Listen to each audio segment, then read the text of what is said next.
Hi everyone, my name is Lee Bertrand. I am a local real estate broker and investor here in the Denver metro area. I want to talk to you today about putting together strong purchase offers for homes when you're a buyer. So stick with me and we'll talk about some strategies for getting together the strongest offer that you can.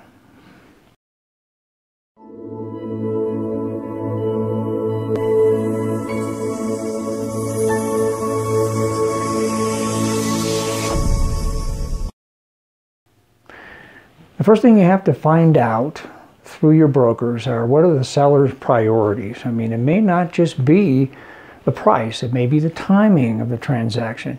They may be in a real hurry and want the shortest closing possible, or they may want it strung out a little bit depending on their transition to their next property. One of the things that you can do is make an offer that's over list price. This is a very competitive market that we have in the Denver area, as in many metro areas. You can make that offer over list price, but one of the things that can happen is once you have an accepted offer that's higher than the list price, you may have a problem with appraisal. But you can also include a clause in your contract where it says you will make up in cash the difference between the appraised value and your purchase price up to a certain level. One of the other things you can do is what's called an escalation clause, where you make an offer and then you have a clause in your contract that says you will pay, say, $1,000 over the highest offer that's higher than yours up to a certain amount. So your price escalates to a certain level, and that can possibly get you the property as well. You don't want to have, if possible, any contingencies, like you don't want to have to be able to sell a house to be able to buy this one, if possible. Those tend to get lower priority when they have an offer with a contingency. Short and long closing dates, we talked about that. You may want a situation where the seller is on a real short time frame. They want you to compress all of the transaction dates as much as possible. The inspection, the survey, the appraisal, whatever, make that as short as possible. And on the other side of it, maybe they're building a new house and they need a little bit longer period of time, and so they want to stretch the schedule out a little longer, and then that's a desirable type of thing for your offer.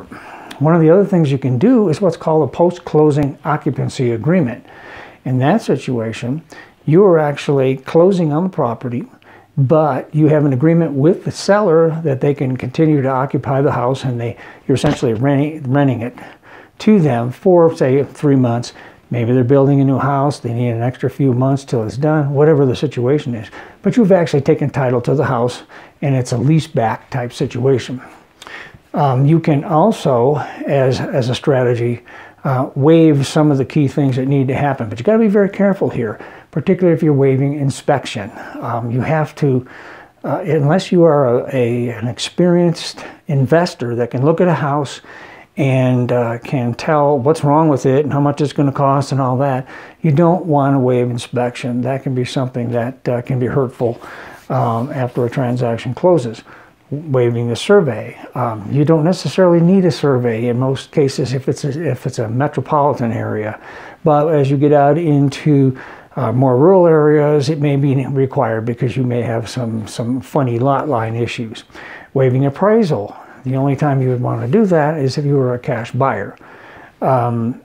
If you are getting a loan, you have to have an appraisal anyway. So some of the other things you can do that are a little unusual, having good funds earnest money.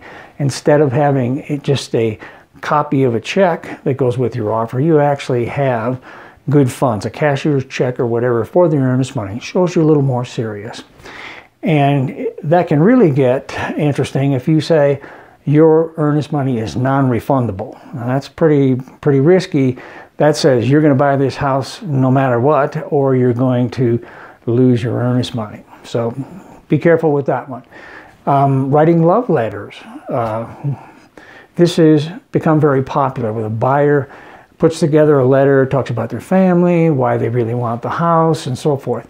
That actually can make a difference. I've seen it make a difference. And we've even seen situations now where buyers are making YouTube videos for the seller to view. It personalizes the whole offer to another level. So things to think about when you're putting together your offer and you want it as strong as possible.